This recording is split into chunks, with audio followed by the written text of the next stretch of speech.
So Leslie's going to spend about 15 minutes now running through the latest in terms of climate change science for us. Thanks, Leslie. Thanks very much, Kelly, and thank you to ACOS for inviting me to speak at this important event. I'm coming to you from Wallumattagal land of the Darug Nation in northern Sydney, and I pay my respects to elders past, present and emerging.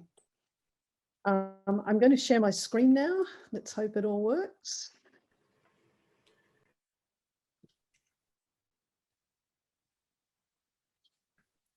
Okay, I hope you can all see that. All right, with no further ado, let's go. This is what I'm briefly going to talk about today, a little bit about the climate we've already had and some of the impacts we've seen, the climate that we'll likely get in the coming decades, the probability of us having alternative futures to that, and then a little bit at the end about what we have to do. Well, we've now got nearly 50% more CO2 in the atmosphere than we had in pre-industrial times. It's a record. About a month ago, NASA released their most recent report showing that the amount of heat trapped near the Earth's surface has doubled since 2005, with the Earth warming far faster than has been expected. I'm going to show you a little animation that will bring home to you the impacts of that. What it shows is every country in the world in alphabetical order. Australia is about halfway along that first line, and it will show in graphic detail how each country's temperature has been changing from 1900 to 2018, and then some projections for the future. The blue circles will be the cooler years, the warm coloured circles, the warmer years. If you'll excuse the pun, it'll take a few seconds to kind of warm up, but then I think it will be pretty obvious what's been going on. So let me start it now.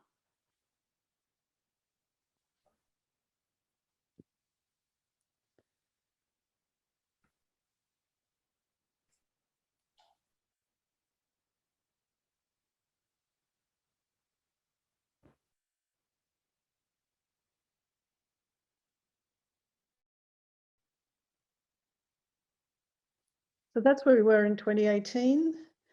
And here are projections for the future under present rates of increase to the 2090s. So the moral of this story is that it really doesn't matter whereabouts you are in the world, things are looking fairly grim. Just a few snapshot statistics. 2020 was globally the hottest year on record, with the previous 7 years being the hottest 7 on record. Australia's actually warmed 1.44 degrees by the end of last year since 1910. In 2019, we had 3 times as many extreme hot days of any time in the last century. And poor old Penrith on the 1st of January last year had the distinction of being the hottest place on Earth. Now, just to show you that this is not just cherry picking, this is a graph of the frequency of extreme heat events in Australia. And I deliberately put in something about heat events because it's heat and heat waves that are the largest killer of people of any climate-related event in Australia. And we've certainly seen this elsewhere in the world just recently. So just this month in Canada, with temperatures of nearly 50 degrees up in British Columbia, there's been about 500 excess deaths as a result. And it's been estimated that this event was at least 150 times more likely because of climate change. If we get to 2 degrees of warming, this sort of event, which would normally only occur once every 1,000 or so years, could occur every 5 to 10 years. Our oceans are absorbing most of the extra heat in the system, but we are now seeing warming detectable down to 2 kilometres of depth. Sea level rise is now occurring at a rate 3 times what it was in the 1990s. The oceans are not just absorbing heat, they're also absorbing about a quarter of that excess CO2 in the atmosphere, but that is changing the composition of seawater so that oceans are now about 30% more acid than they were in pre-industrial times.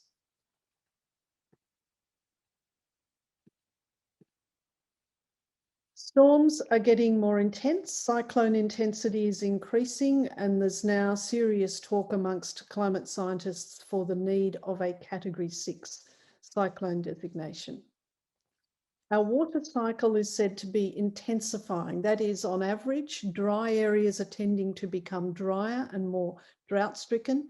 Wet areas are suffering more floods. When we do get rainfall, it is tending to come down in more intense bursts, and that's where we're getting the flooding from. Here in Australia, what this map shows is that going back to the 70s, about the eastern half of Australia has been getting a fair bit drier, as has the southwest, with the west, most of the west and the northwest becoming wetter. So it depends on where you are as to the impacts you're getting. Bushfire seasons are lengthening and becoming more severe. This map shows the Forest Fire Danger Index, which is the index used by firefighters on any particular day to assess fire risk. The dark brown areas show the parts of Australia where Forest Fire Danger Index has been increasing very rapidly. 2019 was both the driest and warmest year on record in Australia to that time. Rainfall was 40% below average that year, and that set up conditions, of course, for the Black Summer bushfires of the summer of 2019-2020, though they started a long time before summer, where more than 18 million hectares were burnt. And to give you an idea of how much this is, that's more than 3 times the size of Tasmania. The human toll was 34 lives and more than 3,000 homes lost, many of which were uninsured. The health impacts were enormous, more than 400 excess deaths, more than 4,000 hospital admissions, with 8 million Australians, about a third of the population, affected by bushfire smoke in some way. So that's just a little bit about what we've had so far and some of the impacts. What about the future?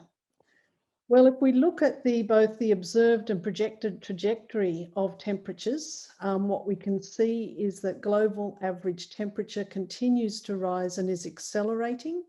And you can see on this graph some projections for 2025 and 2030.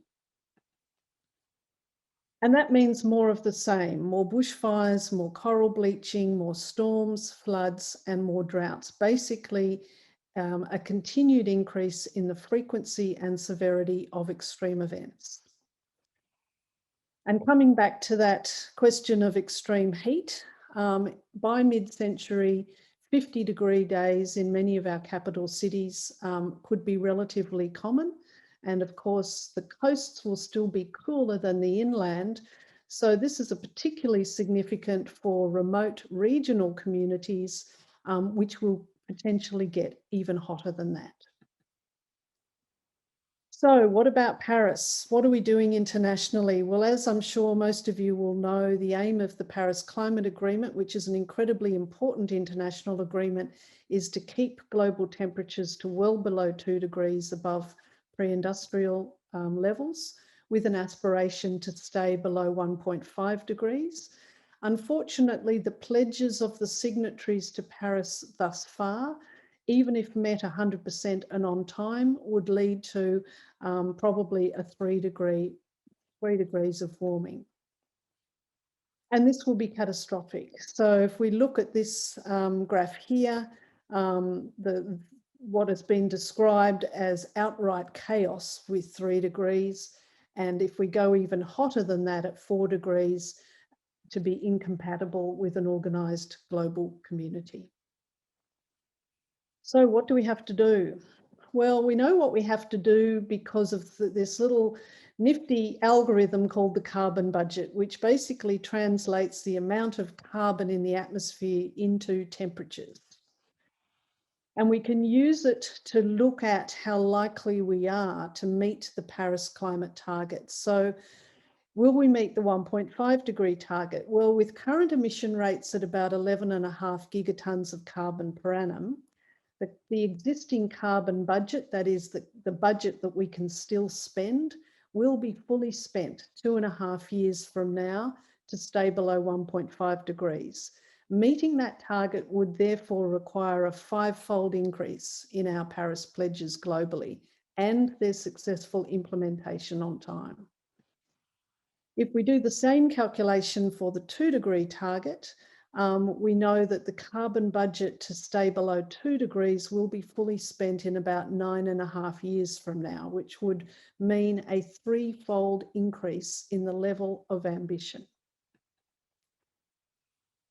We need to halve emissions to have any chance of staying well below 2 degrees. Global emissions must be at least halved by 2030, and we actually need to be net zero by 2040 at the latest. What that means is that 2050, which is the common net zero target from many countries and many businesses around the world, is actually a decade too late. Those of you interested in the more technical and scientific aspects of what I've talked about, please go to the Climate Council report called Aim High, Go Fast, where there's a lot of detail about these sorts of calculations. So what about Australia? Well, the Council in that report did a calculation of what Australia's fair share should be based on our current and past emissions, based on our level of economic development, based on how well placed we are to be leaders in this space and the feasibility of reaching such a goal. And we calculated that Australia needs to reduce emissions 75% below 2005 levels by 2030 and to reach net zero by 2035. At the moment, of course, the Australian ambition for Paris is a 26 to 28% reduction by 2030. So we actually need to at least double this degree of ambition. And this won't be easy. It will require an immense all of society effort, but Modelling by Climate Works has laid out what needs to be done. It can be done. It's also a major opportunity for Australia because we have some of the best renewable resources in the world. We have a skilled workforce and we have easy trade access to Asia to sell that renewable energy and those products made with renewable resources. So it is doable. The rest of the world is moving forward. USA, 50% reduction by 2030 pledge. Japan, 46% by 2030. Canada, 40 to 45% by 2030. The UK also 68%, and the EU 55% reduction pledges by 2030. So the rest of the world is moving forward. I'd like to end with a few simple statements. We are in a climate emergency. Our physical and biological world is transforming, and we don't have very much time to get on top of this. And to echo what Kelly said in her introduction, every fraction of a degree matters, every year matters, and every choice matters. I hope that's given you a bit of food for thought. Thank you very much. I'll stop sharing and hand back over to our chair, which is Cass, I believe. She's come back. Yes, Cass is here, but I'll finish off this session and then Cass will take over from there. So thanks, Leslie. That was really sobering, I have to say. Analysis of what's happened and what the future is expected to be. And I think that'll be really important for the conversation that we have going forward with the community sector panel as well. And then some of what Cass will talk about later.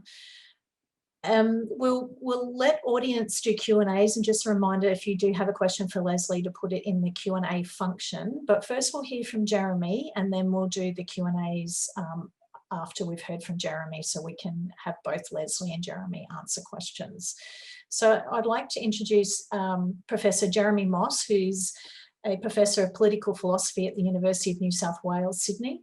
His main research interests are in political philosophy and applied philosophy, and his current research interests include projects on climate justice, community energy and climate transition, and he's published several books including Reassessing Egalitarianism, Climate Justice Beyond the State, Climate Change and Justice, and Carbon Justice. So Jeremy is going to talk about his work on climate justice research. Thanks, Jeremy. Thanks very much, Kelly, and thank you to ACOS for inviting me to speak. I'm looking forward to the discussion. And I'd just like to say I'm talking today from Bedegal land, and I'd just like to acknowledge the traditional custodians of the land and pay my respects to elders past and present. So what I was asked to focus on today was just talking about climate justice at a reasonably general level and how it fits into the picture of our response to climate change.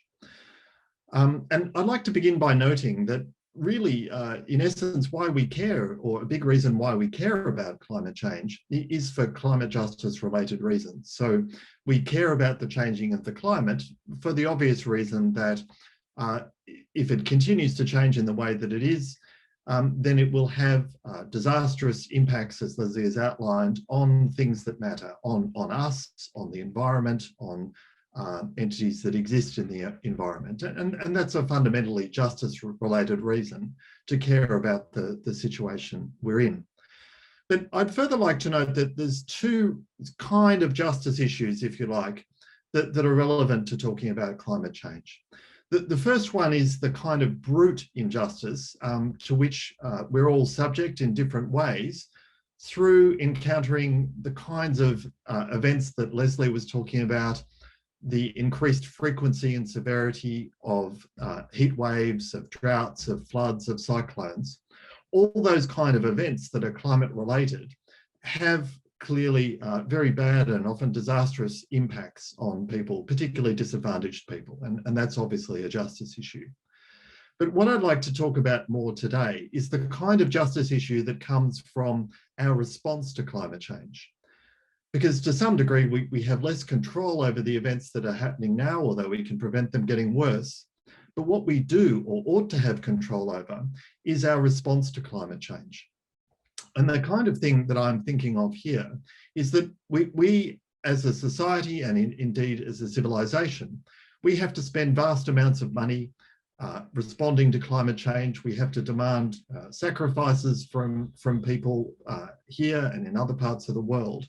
And if we demand sacrifices and the commitment of resources that have an undue impact on people who are already disadvantaged, then that will create an additional injustice to the one we're already suffering when we're subject to climate-related events like heat waves and so on. And it's that kind of injustice, I think, that we ought to also be paying attention to, on which I want to focus. So when I give talks like this, I'm often asked, well, why should we care about climate justice? You know, the main reason to be interested in climate change is, of course, to reduce emissions. And one of the things that I typically respond and think is important to say is that the first reason we ought to care about climate justice, particularly the injustice that I've just been speaking of, is because we can't avoid it. As I've said, the Australian government, but governments everywhere at a federal and a local and state level, will have to commit tens of billions of dollars to create the infrastructure and to change our lifestyles and to remodel society in all sorts of very drastic ways in order to avert, hopefully, climate change getting any worse. And as I've said, if we don't do that in the correct way, if we don't do that with an eye to how it will impact people and possibly also how it will benefit people, then as a society, we will have failed. We will have failed in an important dimension of our response to climate change. And if you like, that's what climate justice is. It's working out how to fairly distribute the benefits and burdens of responding to climate change as a society and indeed as a globe. And just to give you some examples that popped up in the media just last week. So the federal government now has a scheme whereby it's compensating the owners of power stations for the loss of income and value for their coal-fired assets. Now, we regularly compensate people for the loss of their assets, but we have to ask as a society, is this where our scarce resources ought to be directed? Should we be directing it at the groups of people who've known for probably 30 years that they need to go and do something else with their money, or should we be directing it in other places? Again, a similar statistic, according to the IMF, the International Monetary Fund, Australia spends $29 billion US, which is about 43 in the local currency, per year subsidising energy. Most of that goes to the fossil fuel section. Now, as we know, when you subsidise an industry, it creates jobs, and it certainly does, but it's not many jobs. So according to the Australian Bureau of Statistics, there's 34,600 people directly employed in the coal industry in Australia. So that's around $650,000 per job that is in one way subsidised by us, by Australian taxpayers. Now, I don't obviously need to tell this audience how transformative it would be if other kinds of jobs were subsidised to that level. That would make a huge difference to all sorts of important sectors. But that's just an example, or two examples really, of where we have to ask, is that money, are those resources, are those priorities ones that accord with robust principles of social justice that ought to be part of a climate transition, or indeed any transition, any major transition that society faces. So we have to ask, as part of our response, whether those kind of directions for those very large amounts of resources are indeed appropriate. But even at a more local, or if you like, sectoral level, we still have to, we have no choice but to ask questions about whether our response is a just one. So as Leslie was indicating, one of the big impacts from climate change will be the effect of increased heat and prolonged periods of heat on people who are vulnerable in the community, notably the elderly, but others as well. And we have to ask whether the resources are going there, but also to whether or not the people who care for those people who are vulnerable, whether it's aged care workers, nurses, first responders, and so on, who all have to travel across increasingly heat-prone cities in order just to do their job. So in contrast to the distribution of resources that is going to a very small sector of society, we have to ask, well, are we or should we be distributing resources to make the lives of people who are just going about their business, doing their jobs, helping the vulnerable and so on? We need to ensure that we have robust principles that reflect those kind of priorities. And taking an example from another end of the spectrum, one of the largest groups that will be most affected by climate change, perhaps not in a health way, are young people. So some research that colleagues of mine who I'm collaborating with, looking at who is in fact the most polluting generation, some figures that they've put out show that people who are in the youngest generation, people who are under 25 at the moment, they will be able to emit 8 times less than people in my generation. Now, in one way, that's good. It's good that younger people are emitting or being emitting less than people in the past, but that's good for the climate, but it might impose an unacceptable burden on those people, because if you need a car, if you need to travel and you don't have the money to afford an electric car, or constrain your travel just that you need to undertake to do your work or transport your family or whatever it happens to be, then that might pose an undue burden on you if you're allowed to emit less than other people have been in the past. That may prevent you getting employment, it may prevent you getting a start in life, or it might just generally make your life harder. So there's justice issues that arise at this society level. And then when we drill down, I'm sure the people on the panel will be able to give many other examples of how climate justice issues are going to be front and centre in all sorts of very concrete situations that people in the community are going to have to confront. So that's the first reason that I claim that, that we should be having a very, very strong focus on climate justice, is because as a society and as groups of working people and as carers and just citizens in society, we simply cannot ignore these questions. And we need to make sure that the resources and the sacrifices used to address these questions are fairly distributed. But of course, as we all know, there are also positive reasons to be concerned about justice-related issues when it comes to climate change. Even though it does seem that looking for a positive benefit, and this is the second reason to be concerned about climate justice-related issues, might seem a long way in the future when, as Leslie has pointed out, we're struggling just to do the basics when it comes to responding to climate change. But we do have an opportunity to, for instance, when we're rolling out our renewable energy resources, to instead of just rolling them out to whoever wants one, perhaps one focuses on decreasing energy poverty. And this is certainly occurring in many jurisdictions, as people on the panel will be able to say. When we think about mobility, for instance, when we want to really cut emissions from transport, one of the key things we might do is put a train line where there's a lot of people.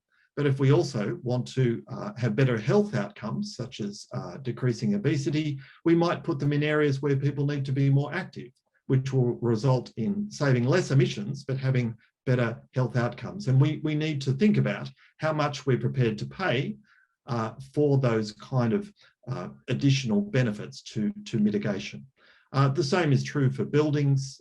We need to think about, obviously, the quality and thermal and heat efficiency of our buildings. And when we do that, we need to ensure that the kind of resources we direct to those goals are going to the people who need them most. The same goes for training, job creation, and a whole range of issues, which I'm sure we could think of. But so that's the second reason I think that we should really have justice issues at front and centre. So not only is there a reason which says we simply can't avoid it, another reason is that it offers opportunities for all sorts of additional benefits that can often be achieved without any additional cost, or if there is additional cost, we need to think about the degree to which we're prepared to spend money on those things as well. But I'd like to close, though, by mentioning three key things that I think ought to be part of our thinking when we're thinking about climate justice. The first thing is that I think climate justice ought to be a topic that is present when we think about climate change from the very beginning. We can no longer, I think, have the situation where we just talk about mitigation, although we obviously should never stop talking about mitigation. But we have to talk about justice-related issues at the same time, not as an afterthought. I think it's such an important dimension of our response to climate change that it needs to be there at the beginning and as a robust goal. The second thing that I think we need to draw out from the discussion about climate justice is that it has to apply very broadly across society. So I think in Australia, there's been a tendency to talk about justice-related issues in relation to communities that are most directly affected by the closure, imminent closure of the fossil fuel industry, and that is coal communities. Now, I'm not saying for a second that those communities ought not to be assisted. They definitely should be assisted. But as I've said, the number of people employed directly in those industries is minuscule compared to the 12.5 million people who are employed in Australia and the more than 10 million other people in Australia who will be affected in various ways. So we have to think about climate justice as applying very broadly across society. And just finally, I think the opportunity to develop robust principles of social justice that myself and many other people are trying to do is absolutely vital, but it won't be nearly successful or nearly as important if we're not incorporating the voices of the people who have the most to lose and who will be most directly affected. So I think we have to have robust ways of incorporating and hearing from people who will be affected, many of in a really central way, and test those principles against the kind of more general level insights that people come up with. And I'm doing this in a very, very tiny, small way with communities in rural Victoria, where we're coming up with, hopefully, in the second half of the year, a model for how to have a net zero transition and install sort of community and other types of renewable energy in a way that is not only effective at cutting emissions, but it also does so in a just way. So I'd like to end then just by echoing some of the thoughts that Kelly and others were articulating at the beginning of this session, which is to say that I really hope that there is a way found for the voices of this kind of sector to be front and centre in debates about our response to climate change, because only if that's the case, I think, will we really have a just transition. So I'll end it there. Thank you very much.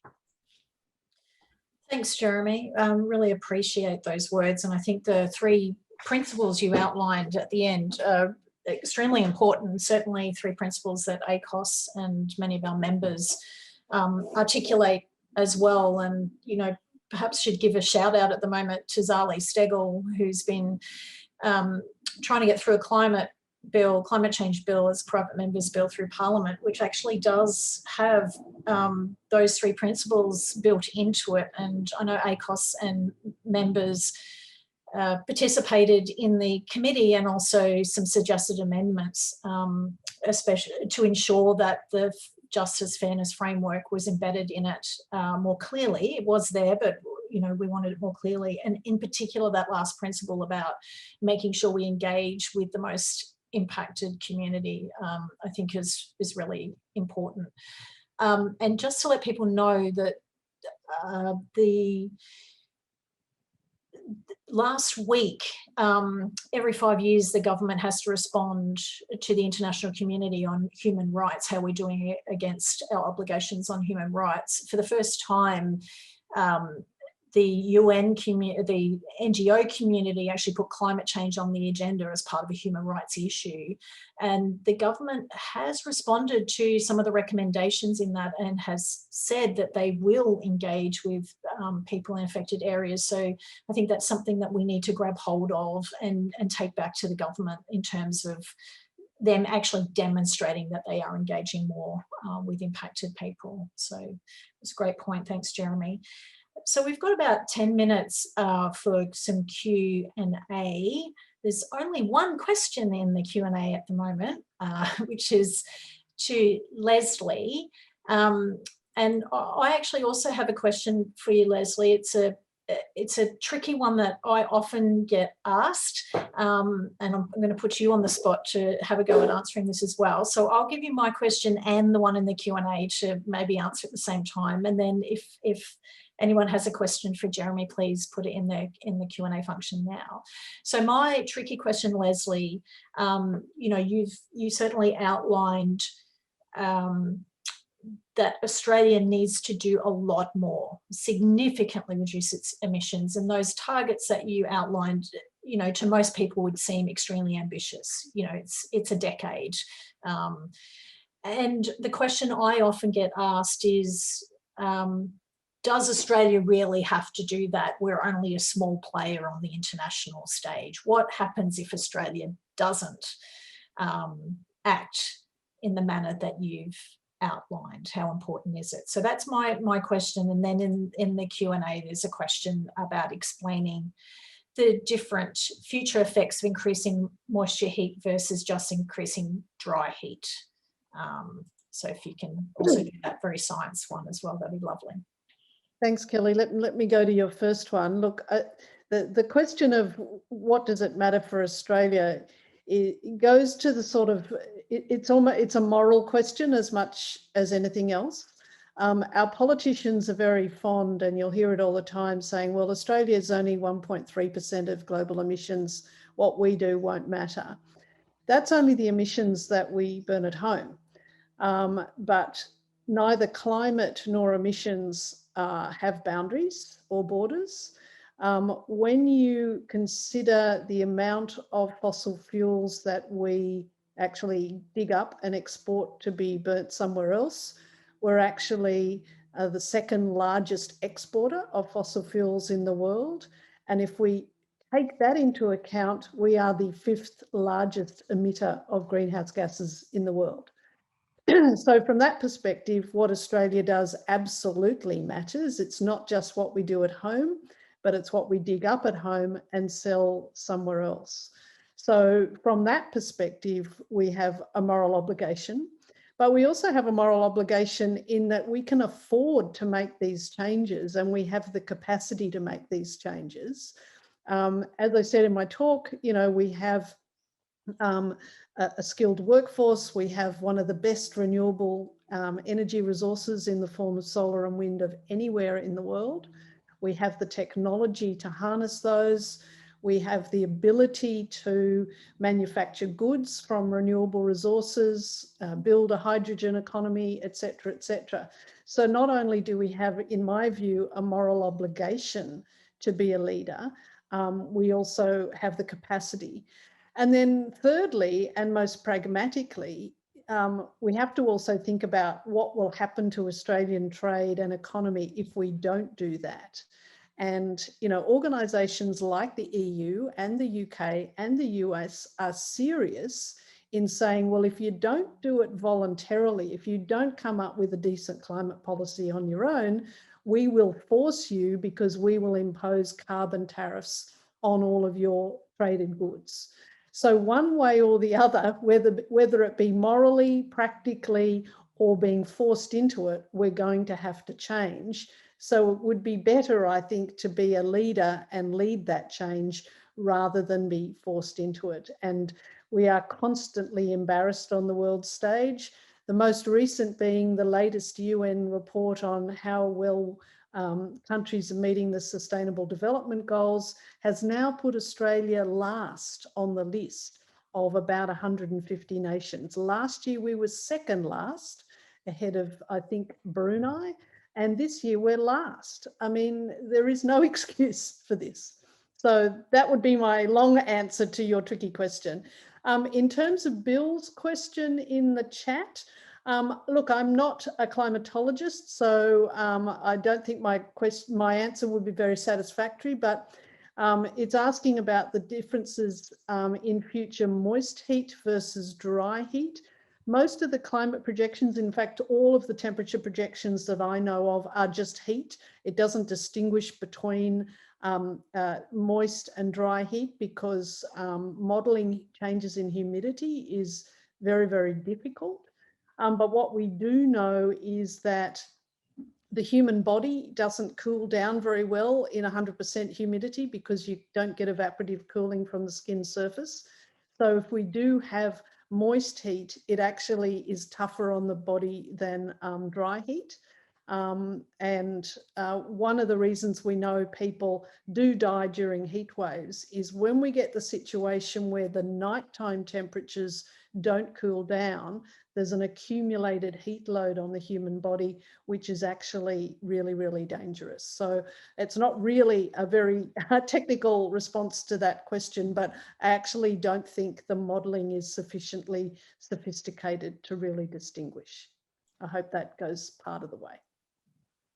Thanks, Leslie. And now a quick question for Jeremy, and I'm just conscious of time and I'm going to roll in a couple of things. I think Bill's just said in the Q&A, just to note that to be optimistic that the states and territories are moving. We are seeing the states and territories doing some really good work in this space. And, you know, we also know that renewable energy is now cheaper than new coal-fired power and gas as well. And, you know, when we look at the ClimateWorks modelling, there's certainly technologies now that can get us there. So there is a lot to be optimistic about. What we need is federal government leadership, you know, to incentivise and accelerate this change, I think. So, Jeremy, I think the fourth prong to Leslie's answer about why Australia should act is a little bit to what you were talking about, is there's actually opportunities in acting. There are opportunities for us to create more sustainable jobs, to build resilience, to address poverty and inequality. And as Chris has put in the Q&A, we can start addressing things like inefficient homes and making homes more comfortable for people and more affordable in terms of ongoing bill savings. So there certainly are some opportunities there for us. And someone's just asked the question whether you can outline the model that you're working on in Victoria and what communities that involves. So maybe you can bring those together in your answer before we finish up. And you're on mute still, Jeremy. Thank you, Kelly. And that's a few different things. Look, I just say, first off, like I agreed with what Leslie was saying in response to our moral obligation, and we should include our exports as part of the equation. But the one thing I would add to that is that our duties are not just to the vulnerable here, but our duties are to the vulnerable that we have helped make more vulnerable in other places. So while I'm all in favour of developing renewable energy export industries in Australia, it's a bit like we've created a sickness and now we're going to sell you the cure. So I think Australia should be thinking about the ways in which it could address its moral obligation to help those overseas that climate change will impact. And it will impact many poor countries far worse than it will impact here because we have resources to deal with it. So I think we should see our transition as not just here, but elsewhere as well. That would be what I would add to that. So what we're trying to do in rural Victoria in a project in conjunction with a number of different partners, Hepburn Wind, Renew, which is a renewable energy advocacy agency, and a number of other partners, is try and understand, looking at the current technologies for getting to net zero in those areas, and then trying to evaluate them in terms of what has the biggest bang for buck, not only in terms of reducing emissions, but in terms of making people's lives better according to a number of key indicators in relation to equality. So how can rolling out renewable energy and having other changes, not just infrastructure changes, how can that reduce inequality in those kind of communities and in other communities? And I'm stuck in Sydney at the moment, so I can't get down there. I've been banned, so that's going to be on hold for a little while, but we'll be doing that in the second half of the year. And as you said, Kelly, we'll be focusing on some of the positive benefits that kind of sort of justice-informed rollout ought to, or at least can have, in relation to making society a more equal place, and arguing that that's the kind of model we ought to adopt more broadly.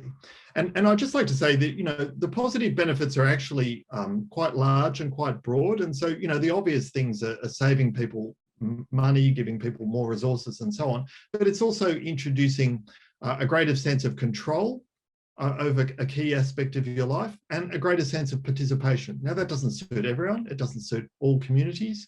But I think it's an important dimension that we can add to our thinking about solutions if what we do does enable people to have a bit more say about key areas of their lives.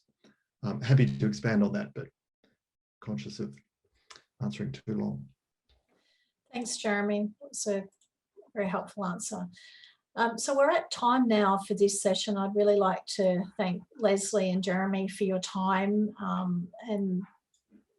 and your experience. It was extremely valuable, and I imagine we'll be referring to them as we continue the conversation with the community sector leaders and as Cass finishes up with the call to action at the end. And speaking of Cass, I am now going to hand over to Cass, who will lead us to the next session with a panel discussion with community leaders. Thanks, Cass. Many thanks, Kelly. Kelly Cord, who of course is our Senior Advisor on Climate and Energy and who has been so crucial to our ongoing work in this area. And again, can I also thank Professor Moss and Hughes for really important contributions to kick us off. What I would really like to do, first of all, is acknowledge I'm on Gadigal land and pay my respects to elders past and present, and to acknowledge that we're about to be joined by 4 incredible community leaders from across our sector, ACOS member organisations who have been leading on many fronts in these kind of areas that both Leslie and Jeremy have highlighted. I do have a number of questions that I'll certainly be putting to our panellists, but I also do encourage you as audience to start to put your questions through and to register them so that we can open up for wider discussion. So it is my great honour to introduce you firstly to Pat Turner AM, who Pat is the daughter of an Aranda man and a Gurindji woman raised in Alice Springs. She'll be well known to many of you as the CEO of Nacho, where she is at the forefront ongoing of community efforts to both, of course, most urgently and recently deal with the multiple effects of the COVID pandemic.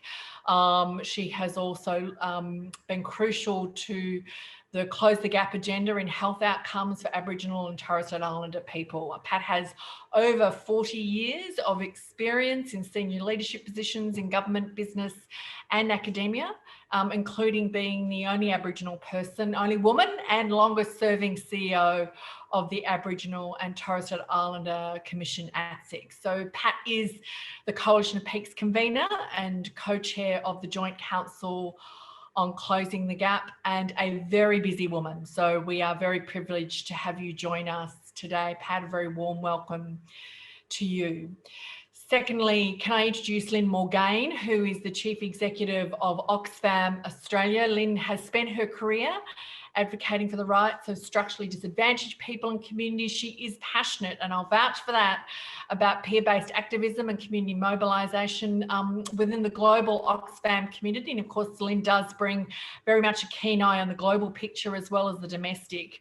She holds the role of executive champion for the collective work on race, representation and equity. And prior to her role at Oxfam Australia, Lynn was the Chief Executive of CoHealth, another very important ACOS member, leading an Australian community health organisation. And so she brings together a very important and unique expertise as an executive leader in public policy advocacy.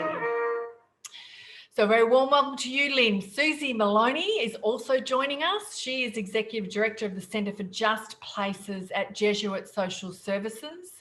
And Susie was previously an Associate Professor in Sustainability and Urban Planning in the School of Global Urban and Social Studies and a member of the Centre for Urban Research, so at RMIT University. And over recent years, Susie has worked on a range of applied climate change research projects with local and state governments and, importantly, community sector organisations. And so as one of the co-founders of the Climate Change Exchange, it's a not-for-profit that is committed to the goals of justice, equity and ecological sustainability in working towards a climate resilient future. And so critical skills at this really critical time.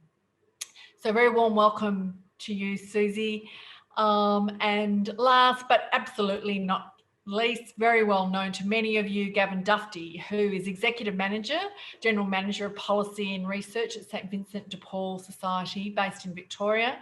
And Gavin has worked in the community welfare sector for over 30 years as well, undertaking research and policy evaluation on changes in customer living and the impact on Australian households, with a particular expertise on energy-related issues. So Gavin knows the crushing experience of being unable to afford energy bills better than anybody. So Gavin is currently represented on a number of industry and government committees and a board member of Energy Consumers Australia and the Energy Water Ombudsman Scheme Victoria. And so Gavin has led Vinnie Victoria's work to become carbon neutral. And we may come back to that, Gavin, because that's such an important part, our own contribution to the carbon footprint and what our sector is doing. And so very warm welcome to all four of you. Look, I'd like to kick off with a question which is about, in your view, how climate change impacts the communities with which your organisations are working, and what you see as the main challenges at this time in terms of tackling the climate impacts that are already locked in, including its impact on social justice, poverty, and inequality. And so I might come to you first, Pat Turner. Thanks, Pat. And just, of course, coming off mute for our panel discussion. We might get you off mute there, Pat. Thank you.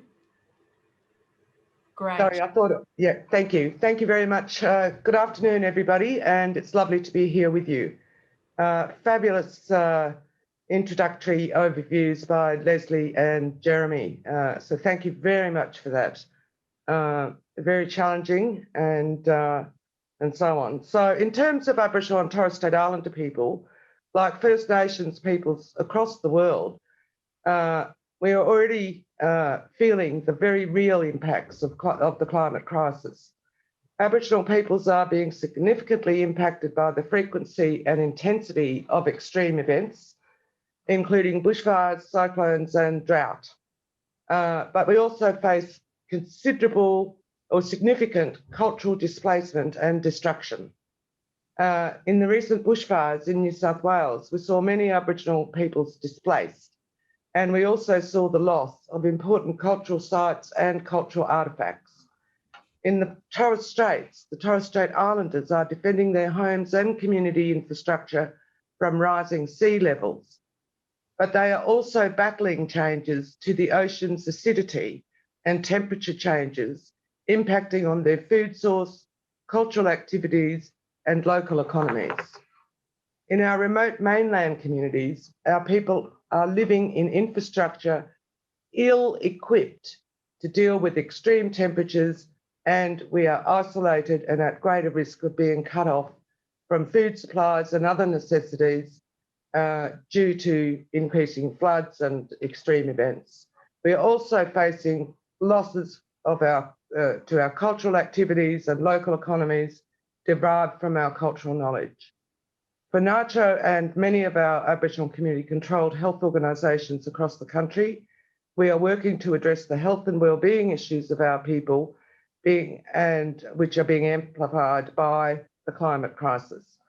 We know that the climate crisis will see increased respiratory and cardiovascular disease, injuries and premature deaths related to extreme weather events, changes in the prevalence and geographical distribution of food and waterborne illnesses and other infectious diseases, and threats to mental health.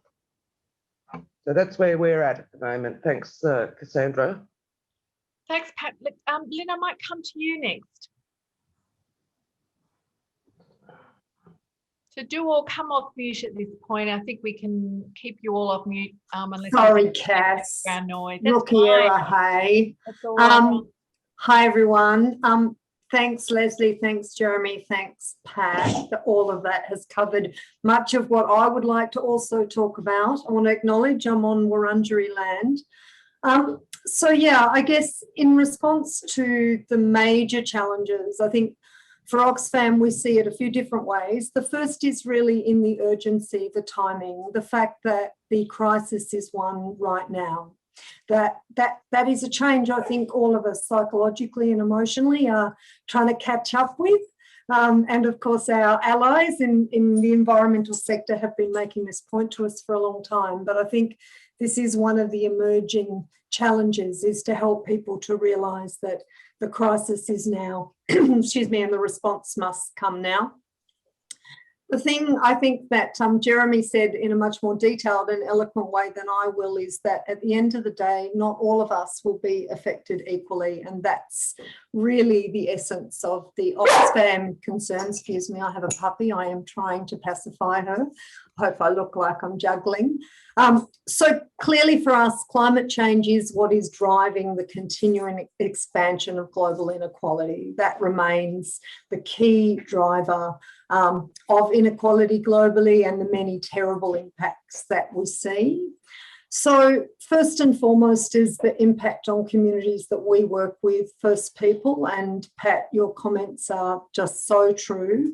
The depth of the consequence and cost for First People is incalculable.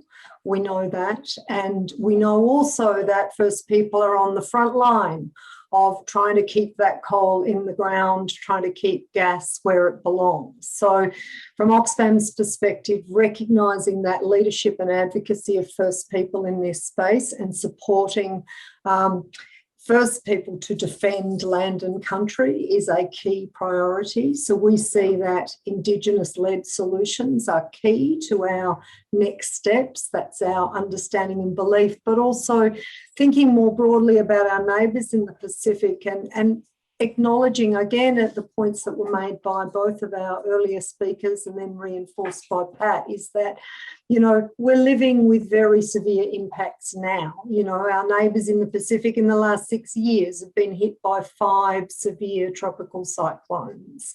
And in that period, same before, you know, so we see now that the privilege of seeing adverse climate impacts as being far away is not only not true for Australians, but it hasn't been true for a long time for our regional neighbours.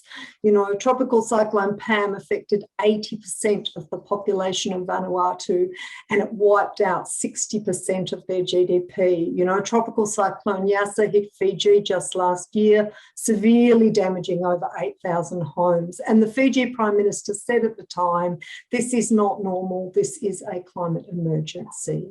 So humanitarian disasters like this mean that many people, and especially women, are already experiencing the massive inequality that's brought about by climate change and plunged further into poverty.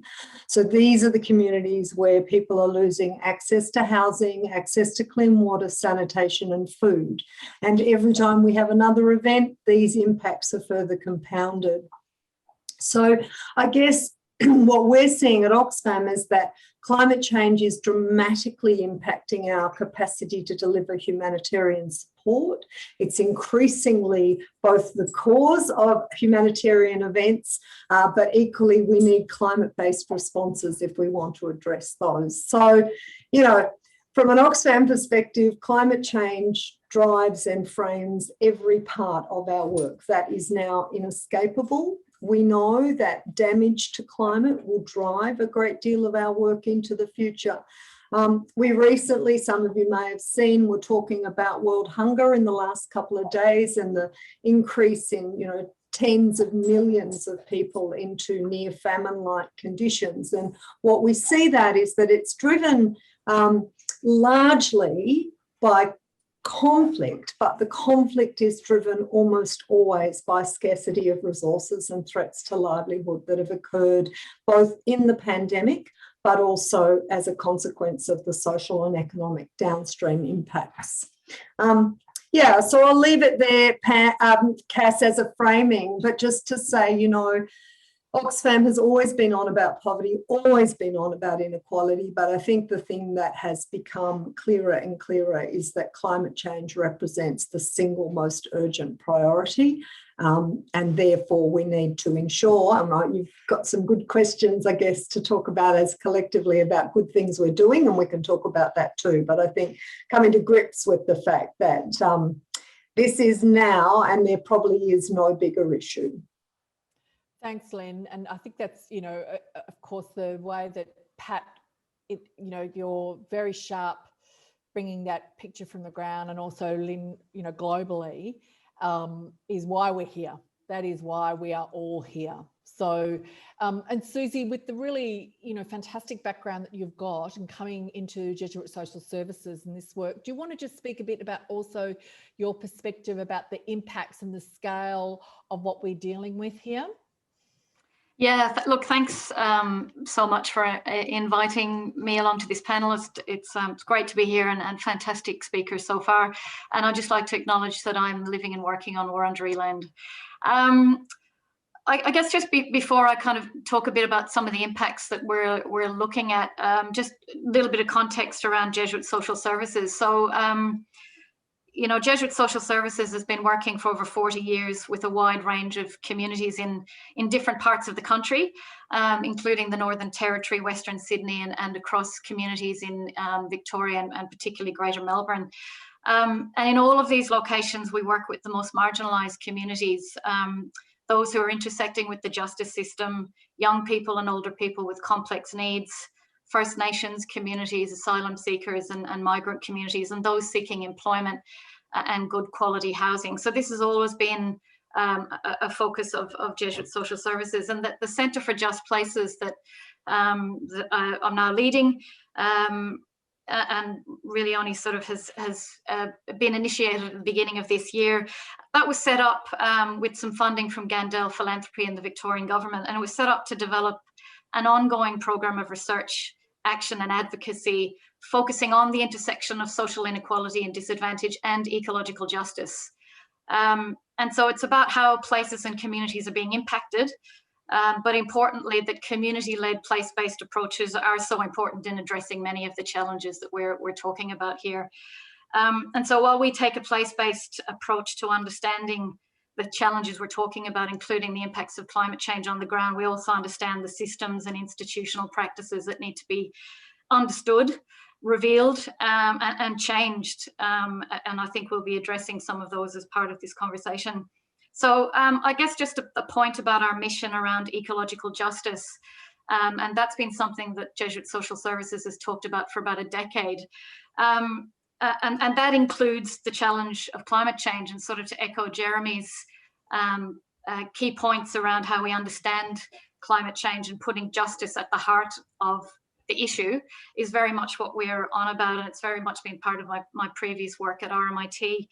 And we recognise the important role that we have to play as an organisation to support our communities, but also the sector itself, that we have to work collectively here and collaboratively, and giving voice to community issues is central to this. So just as an example of some of the ways we're seeing or working with different impacts on the ground, we've been working with organisations and communities in parts of Melbourne. And these communities are in the outer southeast and the west, and they're being highlighted as hotspots according to recent heat vulnerability index measures, and Western Sydney certainly falls into this category. And I guess the point I just want to make is that it's no accident that often the more disadvantaged areas and communities are those most exposed to climate change impacts like heat, because heat vulnerability accounts for a number of factors that are often most notable in these communities, like higher population densities, higher rates of chronic illness, poor quality housing, less green vegetation or tree canopy cover, less resources, facilities and services to support the community's needs. So these are the kind of already pre-existing underlying factors, and these are the communities that are being more significantly impacted by climate change, and we're seeing that very much on the ground. I guess just some examples, previous research that I was involved in, the Lord Mayor's Charitable Foundation is funding a hotspots initiative, and it's targeting these particular communities. And some of the research that we did really tried to capture some of the lived experience, and this is often missing from a lot of research, is the lived experience of what we're talking about. But there was some really strong and quite distressing voices, particularly from residents in public housing during heat waves, and just the feeling of being trapped in their buildings, that the materials that these buildings are made with, historically, the way they're oriented, the lack of air conditioning, the fact that air conditioning is often unaffordable. There's a whole lot of distress being experienced by people on the ground, in particularly in public housing, and there was a real sense of that no one cares, and that even when they reach out to seek assistance or support, they're often not heard. And that was just something that really struck me in the voices of those experiencing heat in particular on the ground.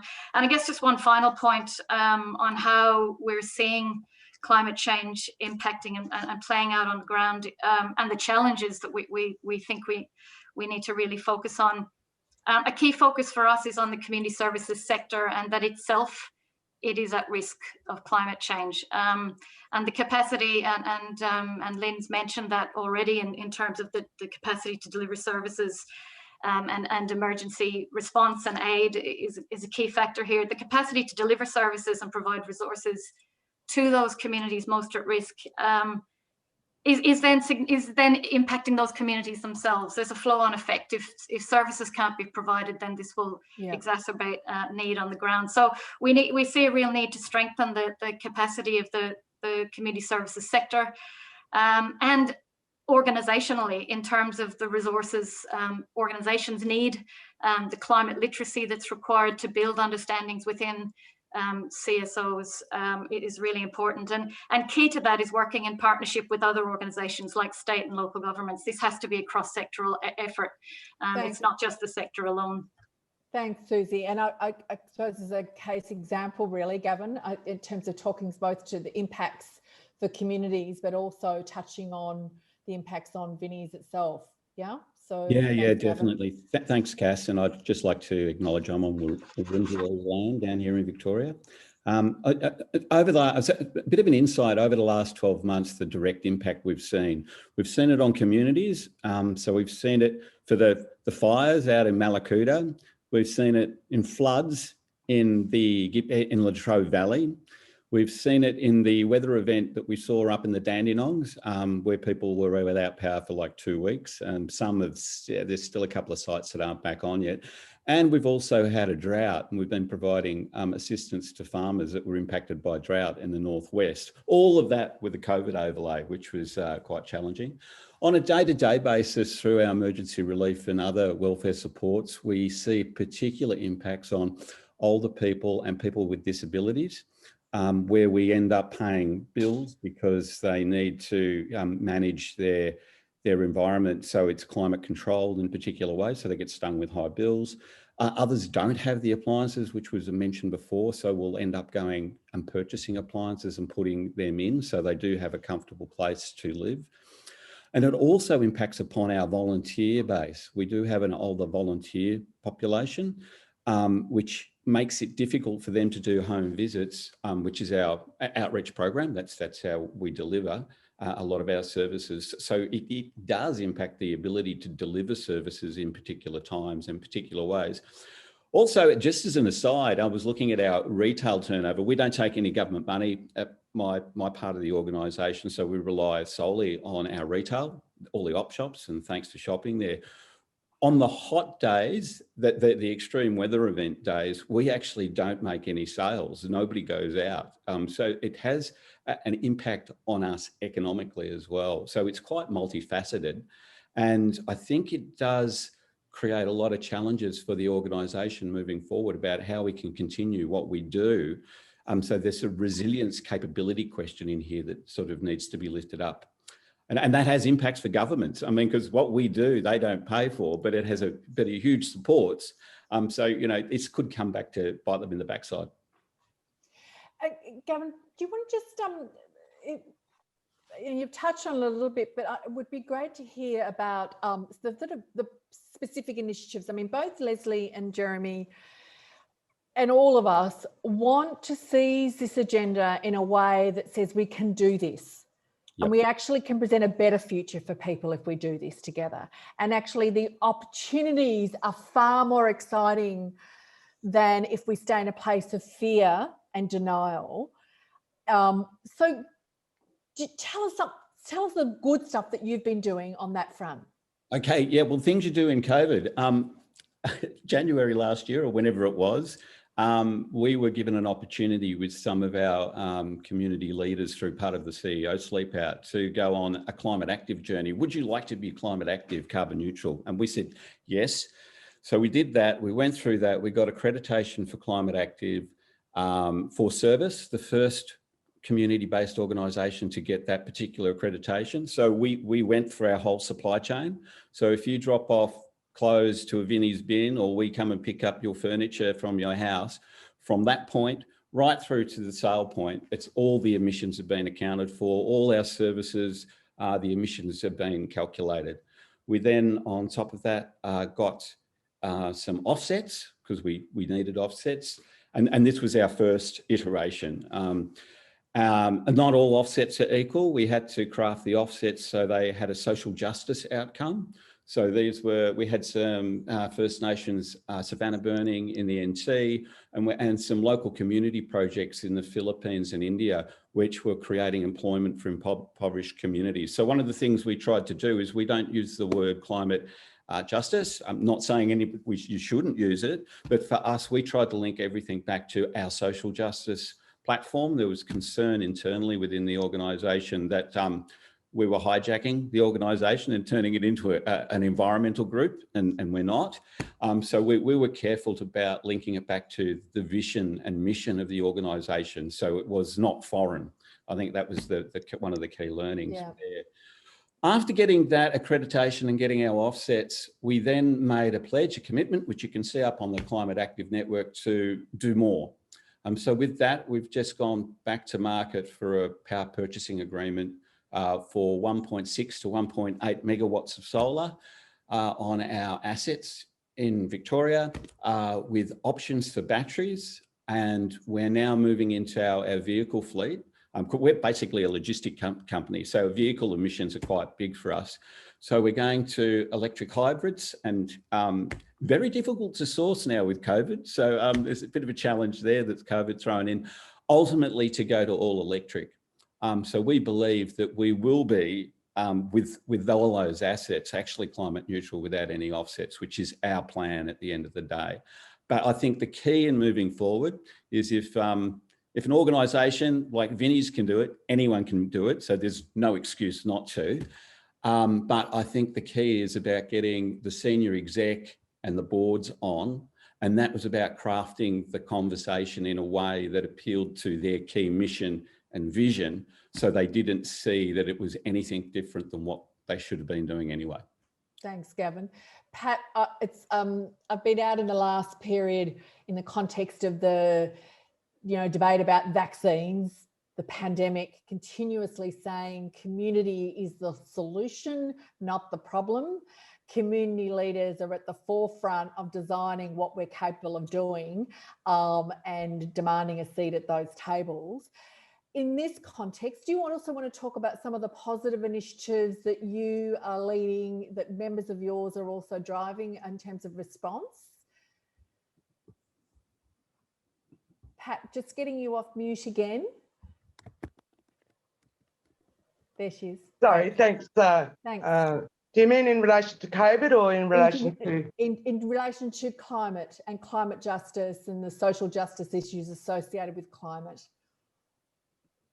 Yeah, well, we know that the climate crisis is and will have an increasing impact on the social determinants of health for individuals and communities. So that goes to housing, economic stability, access to good quality food and water, and the built environment. So Aboriginal people and Torres Strait Islander people are already behind when it comes to the social determinants of health. And more of our people live in overcrowded housing. We are less likely to be able to access good quality food at reasonable prices. And the water supplies that many of our people rely on are already under threat, and we are less likely to have reliable incomes.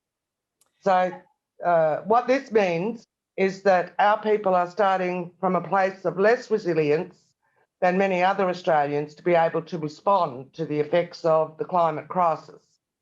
Further, not only are our people more vulnerable to the effects of the climate crisis, we also have less resources and less control over the resources that we do have to be able to respond. So structurally, we are too often excluded from the decision-making table with governments and large organisations about climate, land management and protection and social policies. Our organisations are also chronically underfunded, meaning we have less capacity to develop and drive our own responses that also aligns with our cultural requirements and obligations. So, and Pat, despite all of that, I know that there are so many community leaders across the country, including in communities, who are doing what's within their control to address some of this. Do you just want to highlight some of the best of what you're seeing, and obviously what government's role is in backing you in with that work? Yeah, okay. So a first step to climate justice is having our Aboriginal and Torres Strait Islander community controlled organisations at the decision-making table with governments and other organisations and businesses. We need to stop being viewed as stakeholders by governments, as an external group that is an afterthought, or as a beneficiary of decisions that others make. We must be at the table as policy is being formulated and the mitigation and adaptation strategies worked out if our human rights are to be protected and policies take account of our specific needs and circumstances. So our knowledge and expertise needs to be fully recognised, having survived in this country for the thousands of years that we have. We've been managing this continent for many thousands of years, protecting our environment and making sure it provides our peoples with food, security and shelter and water. Whilst the environment is changing at a pace not seen before, our people continue to hold the knowledge that is an important part of solutions for all Australians. The last part of climate justice I want to mention today is about resources. We need to be able to have full control over our own land and resources and have access to adequate resources to drive our own local responses in our communities, to build appropriate housing and infrastructure, to undertake our own environmental health programs and protect our waters and drive our own health initiatives. So that's where I'd like to stop at this point, Cassandra. Yeah. Thanks, Pat. And this role of government, obviously, they hold a lot of the levers.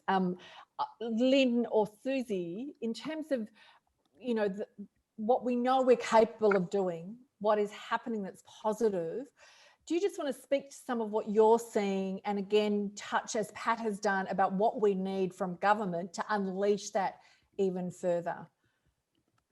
You want to go first, Susie, or I'm happy to either. Go, Lynn. Yep. Lynn, you go. Okay, well, I guess I'm just sort of really building on what Pat's saying. I'd like to highlight some of our work with the Pacific, the allyship with local organisations in the Pacific who, through the Pacific Climate Change Collaboration and Influence and Learning Program, has really helped us to train activists, gives them the tools to support inclusive, transparent and accountable decision making.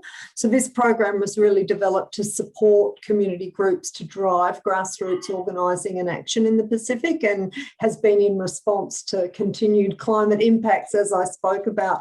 But that process has had huge success in bringing community groups together to have a say in decision making on climate policy, which goes to Pat's point. Absolutely, that's the table we need to be at, but also to help influence and inform adaptation activities.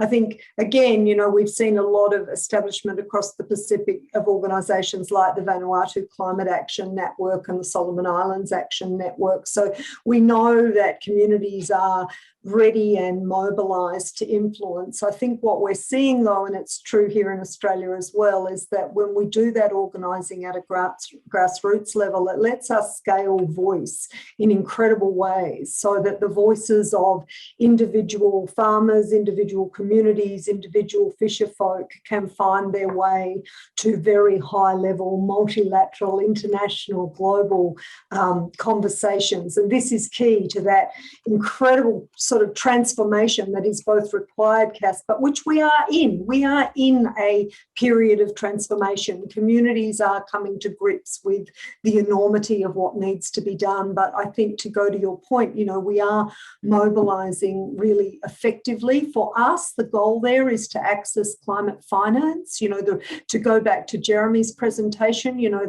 the critical issue here is, how do we both compensate and respond to the many, both global and local communities who have impacted most harshly and with least contribution to emissions, I might say, and that's sort of true globally, it's true regionally, and it's certainly true here locally. So, we know, as Pat says, that the climate crisis has severely impacted First Peoples communities in remote Australia, and we know that what makes that impact more severe is that fossil fuel resources are located near communities and who face risks to their water supplies. They face risks from shale gas extraction, so on and so forth. So from Oxfam's point of view, we believe that the right to free, prior and informed consent remains key. And that's enshrined, of course, in the UN Declaration of Rights of Indigenous People. We think that needs to be extended in the NT in the production phase, as it applies only at the moment to exploration and should apply all around Australia. So we know what the mechanisms are, Cass, to answer your question. We know what we need to do. We think people are clear now. But I guess from Oxfam, we're really clear that only when the voice of First People is central to these conversations and First People have the opportunity to make decisions about the use of resources, will we really be able to both, mitigate emissions long term, but also create the communities that we want. So for us, there's heaps of evidence that communities are capable of mobilising, want to mobilise, want to create a new and different economy and community, but we need to be very clear that this is where the solutions lie. So importantly, in that, that evidence, it's, the capability of the human spirit and determination, but, what is needed to support people in those efforts. Susie, I've got a question from Chris Twomey as well from WACOS about housing, and you talked about that, the hotspots and the chronic conditions, and of course Pat Turner from Nacho has highlighted that as well. So Chris was wanting to hear from you about how we can improve the quality and comfort of housing, in a way that is really fair and equitable. Is it building standards, low income public housing rentals, for example, and of course the flow-on effects of not doing that in terms of the size of bills. And Gavin, you might have something to say about this as well. But Susie, just on that theme of, what's positive, what do we need here? What are you saying is the agenda on that front? Well, just to sort of speak to the housing issue. My background's urban planning. Housing is a very well researched and complicated area. The building regulations are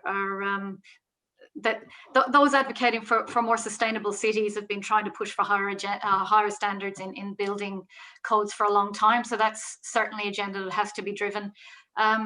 The sorts of incentives and mechanisms to improve rental properties is really important. The role of landlords in that, the role of real estate agents all come into play in that space. The priority that the government is giving to social and public housing, or often the lack of priority given to it, but also the standard and quality of that housing is also really important. So I think there's a whole lot of different factors at play beyond the house, the street, tree canopy, the orientation of housing, the location of housing, access to services. These are all planning issues. So, we're really seeing, as I guess, reinforcing the point that it's a multi-sectoral challenge. The solutions that we require.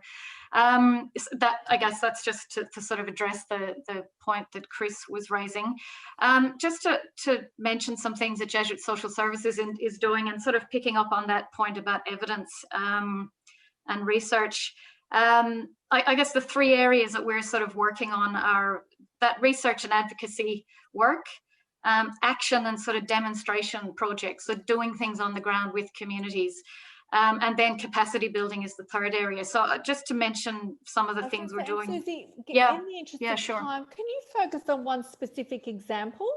You know, Sure. in terms of a positive initiative would be great. Thanks. Yeah, sure. So, well, I guess one of the things we have in terms of demonstration is we have an Eco Justice Hub that we're running in Inner Melbourne, and we're also supporting 2 other Eco Justice Hubs in Tennant Creek and in Katherine.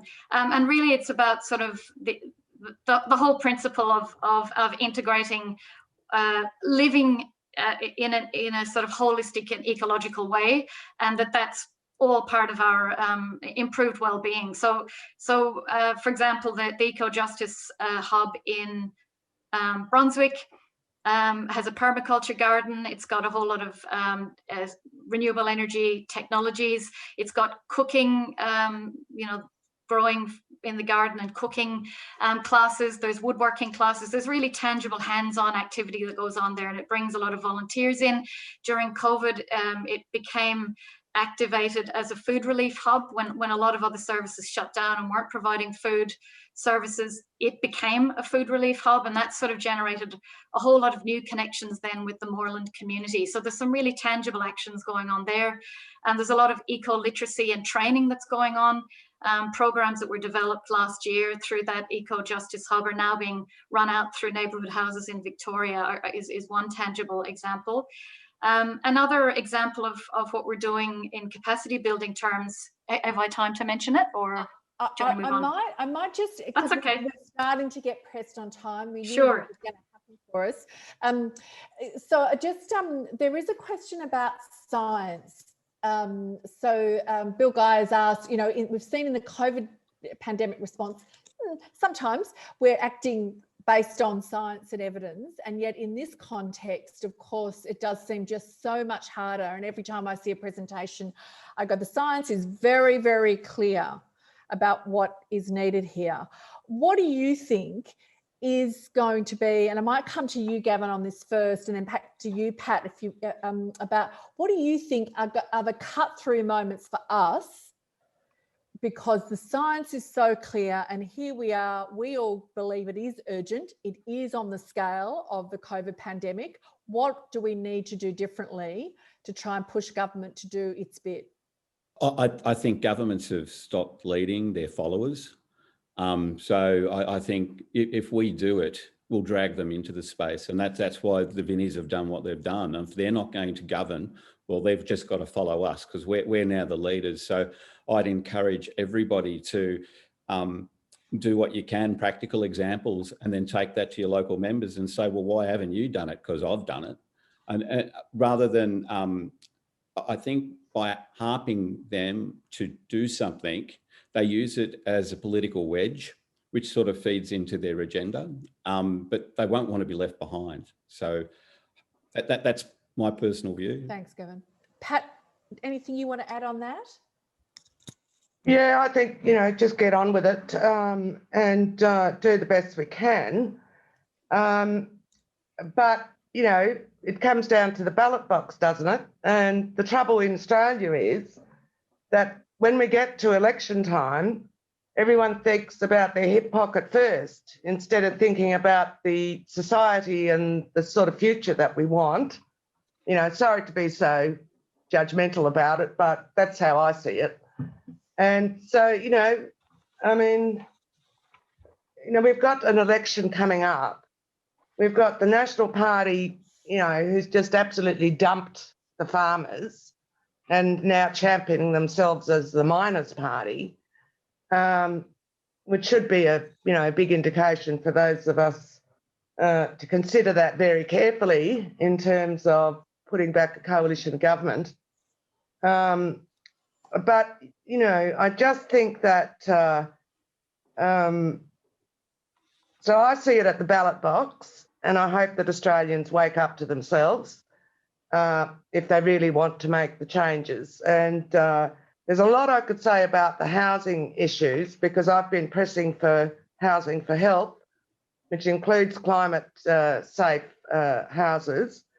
And I just think that governments have got really stale in the housing front, and really stale. It's the same old shit that they've been serving up for 50 years. And what they need to do is hand it over to the community sector, who are much more in touch with their clientele and can design and get houses done that suit the diversity of our communities. But every house nowadays should be climate safe. And look, this is a closing question. And so I will come to each of you. What we've heard today is again reinforcing that we have to move urgently if we're going to deliver on the kind of emission reductions we actually need. We all want that to be done in a way which puts people and just social justice issues at the centre of that work. And this theme of collaboration and community leadership is very important as well. So if we acknowledge that we have a role as leaders to drive this, that we want to do that alongside business, because there are people within business who also know the science, and there are people on the inside of government who also know the science, what would you say are the top 3 agendas that we could come together on as a collaboration to demonstrate, to your point, Gavin, about if we lead, the politics is more likely to follow? The top 3 things that you would say, let's work on this together. Who'd like to go first? Put in one priority, something you would love us to move on quickly. Lynn, go. Look, Kaz, I think it's about underscoring this point about the time is now. The time is now. So, and really pick up on Gavin's point, the recent federal court decision, of course, about the rights of young people to a safe future. Other sectors are leading, and I think as the environmental sector has taught us, we need to break it down for people, right? We need to help people understand these are simple things. I think most people now understand about emissions and understand we need to cut emissions and why and how we do, but helping communities to understand the form a just transition might take is vitally important. It's vitally important, of course, for this sector because it's who we are, but it's also, and I wouldn't be, Oxfam if I didn't say it's also vitally important for the communities of the globe. We have to see Australia make a much more significant contribution to the Green Climate Fund, because that is our primary mechanism for acknowledging that our emissions are causing the most terrible impacts globally. Can't get out from under that. Might take a while for us to realise how perilous the situation is. But if you're living in Africa, you're not in any doubt of where we are, right? So helping Australians to see where we can plug into being part of the positive change, I think is the key. So, Cass, I'm not giving you a specific initiative, but I certainly feel that those 2 pieces of, letting people know we reckon it's now, we reckon the time to make the change is about now is a critically important thing for this movement to do. And then helping to support people to understand, exactly as Gavin says, people are doing it. Like, game on, it's happening, it's happening all over the place. The positive change is everywhere. You just look at fossil fuels, great example, the market's just fallen away, and that's not by accident. It's because of powerful, activism for decades, but it does show us we are in a time of very significant change, and a lot of it has the potential to be extraordinarily positive. Yeah. And when you put the figure of $650,000 per job, being bought by fossil fuel subsidies, it shows that there's a job plus a lot of profit happening in there, which could be redirected into very different kinds of, activities that are job rich and emissions, zero. Yes. Gavin. Yeah. It's 2 reflections from my organisation. My organisation has everybody in it, from left to right to everything in between. And 2 things I think got traction. One was the COVID overlay. All of a sudden, this existential threat, which is universal and everywhere, which is COVID, you can link that with climate. And so all of a sudden, oh, okay, conceptually, I've got this reference point where we're all in it together and it's live and the world is going through it. So I think that was the one important link to be made. And the other one is the intergenerational issue. I built my wealth on carbon. I've managed to opt out by putting solar on my roof, which means I'm not exposed to paying the transition, which means all the younger people who don't have the luxury of having a house that they can put solar on don't actually get to opt out for paying the future or paying the cost of it all. So when I pointed that out in my organisation, the older people started to say, oh, well, that's just not fair. That's not right. We all need to be part of it as well, rather than that intergenerational underlay about, you know, where does the wealth and where does the income go? So those two conversations together got people really thinking. Great, Gavin. Susie.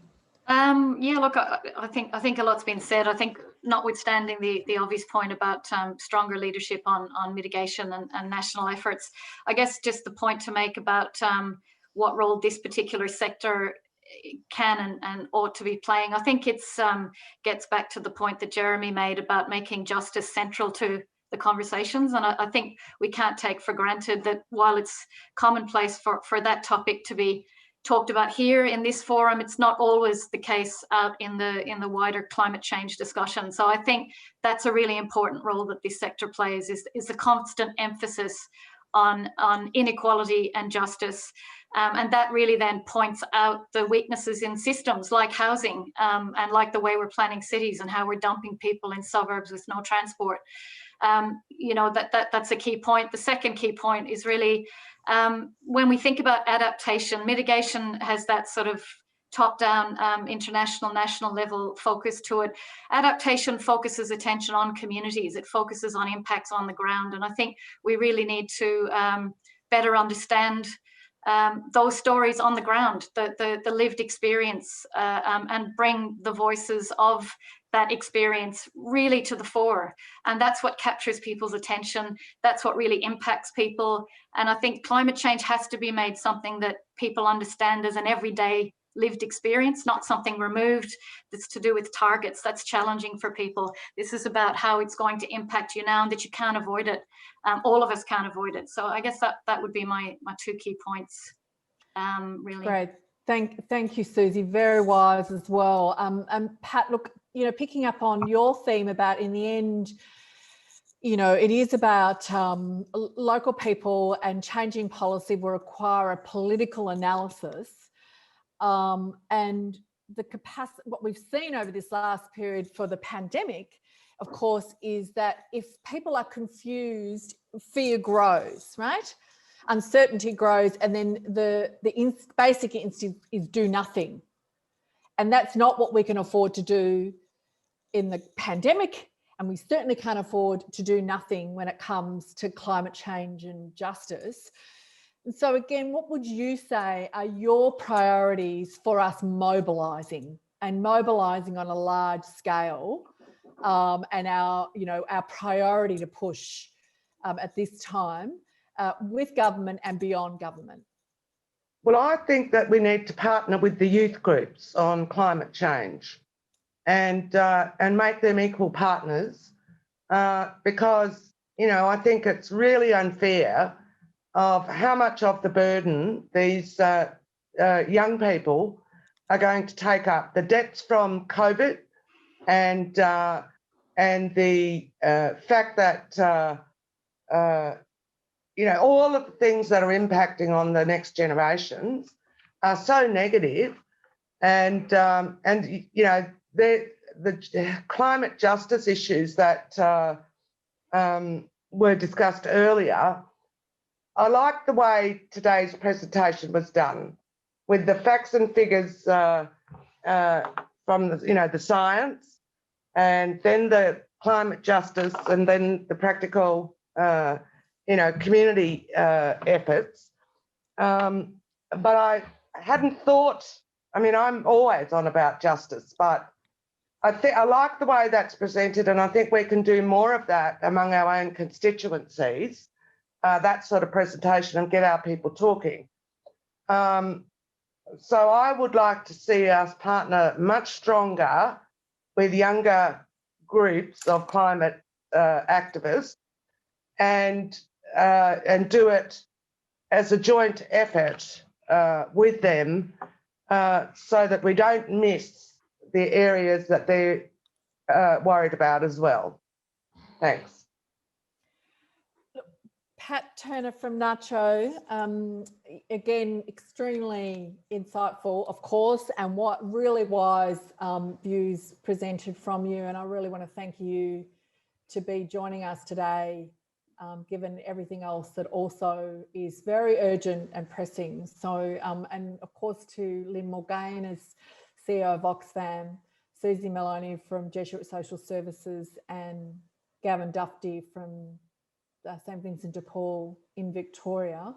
I really, I'm sure it's been very thought-provoking for the participants on the event today. And I, of course, also want to thank Professor Lesley Hughes and Professor Jeremy Moss for helping to set the scene, as you say, Pat, too, really helping to use the science to tell the story of why we need to move, and we need to move now.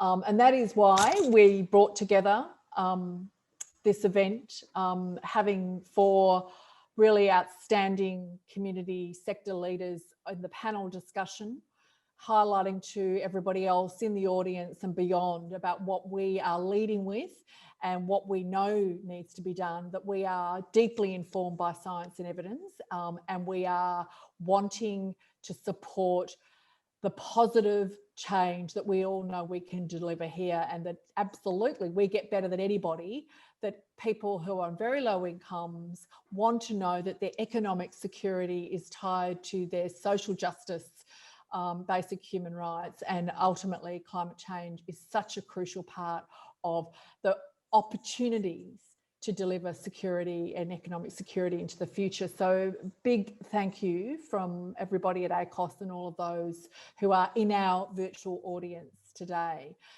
So this webinar is definitely for us at ACOS now about setting out for you as audience and participants in the broader community sector, the way in which we are together going to collaborate to play our role in calling for the urgent action that's needed. So in the last few minutes, I do want to take you through the plans that we've got and the role that you so crucially can play in helping us to lead the change that we know we need to see. So we want you to join us in calling for the federal government to set more ambitious emission reduction targets. This is so crucial, in line with keeping warming to 1.5% and ahead of the November UN Climate Conference. That's November 2021. And so this is very much a now agenda, to use Lynn Mulgane's words there. And that we want the federal government, we demand the federal government to work with us as a crucial sector of community workers and people connected into communities to do that with justice and equity at the centre of the plan, not as an add-on after. So as you've heard today, climate change is already hurting. We know that it's hurting people generally. It's certainly, challenging people who don't currently have a sense of future to be able to see what that looks like. And it's no doubt is impacting first, worst and hardest on people on low incomes, and it is driving poverty and inequality as we speak. And so more ambitious emission reduction targets are really crucial. And we are wanting our federal government, with the evidence, as you know, of the role that we are playing globally and domestically on emissions, that we have to deliver our fair share in terms of emission reductions. So the new research, we are an evidence-based organisation. We're an evidence-based sector. We listen to the science, and the science has prompted us at ACOS to initiate a consultation which is already underway with our members to review our own position on what we think is needed in terms of Australia's emission reduction targets and what they should be. And as you've heard from Leslie today, the science clearly shows that we are running out of time to limit temperature increases, right? So the independent expert modelling of what Australia's contribution to global emission reductions requires, we do require much more rapid emission reduction than we were previously calling for. So we want you to be a part of that consultation process. There's 4 clear things that we are encouraging you to get involved with now in the, with that backdrop of the new science and the new modelling of what's needed to play our role. So firstly, we are asking you to become a climate change champion. We want you to join us so that you can learn and spread your learnings through your organisations about climate change solutions and its link to social justice. You've heard, for example, Gavin saying when the light bulbs go on within organisations, when you tell the stories, people within organisations can be rapidly brought on board. ACOS will create resources to support your engagement with being a climate change champion, and we really want you to be involved. So please click the link that's in the chat as audience so that you're effectively giving us permission to provide you with the resources that you will need. The second thing we want you to do, we are asking you to join us for our Climate Justice Awareness Week. So this is from the 16th to the 20th of August this year. This is about awareness.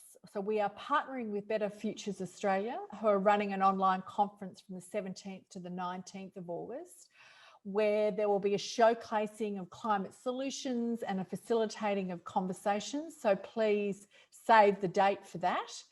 ACOS and our members, we are holding a number of side events during that week and that conference, specifically about engaging, supporting, building capacity and mobilising our own sector to grow our leadership in this area. We will provide you with ideas for activities you can do back in the workplace, how to start the conversations, how to make that direct connection between social justice is about taking action on climate change and the other way around. So that's secondly, the Climate Justice Awareness Week from the 16th to the 20th of August. Thirdly, we will then be having a Climate Justice Advocacy Week. This is about finding our voice. October the 4th to the 8th that's the week in the lead up to the UN Climate Conference, where we'll be encouraging you all to be a part of sort of lifting up our voices, particularly people directly affected. You heard from Jeremy, we all agree it's so important that people most directly affected by these issues are the people who've got the strongest voices out there. And we will be really wanting to plot with you some of the creative ideas about how to ask and to lead with our voice about what we want our governments to do in the lead up to the UN Climate Change Conference in November. And then fourthly, we do encourage you to be involved with us on working on developing our Justice and Fair Climate Change Transition Plan. And we'll be sending you more information about this over the coming weeks. Look, I want to sincerely, we are at time, and so I do sincerely want to thank all of our speakers and panellists today. And I want to particularly right now thank Kelly Court and Anastasia from the ACOS team and all those from the ACOS team. I want to thank everybody who's on the front line out there in the community sector who know this issue better than anybody. There is no doubt our community sector is engaged on this issue. I think we are now today again collectively saying we are going to add our voice, we are going to lead, we are doing whatever is within our control to tackle this. It is a crisis, but it also is our greatest opportunity to deliver on a far better future for everybody, including the generations to come. So my very warm thank you to you all. Thank you for joining us today.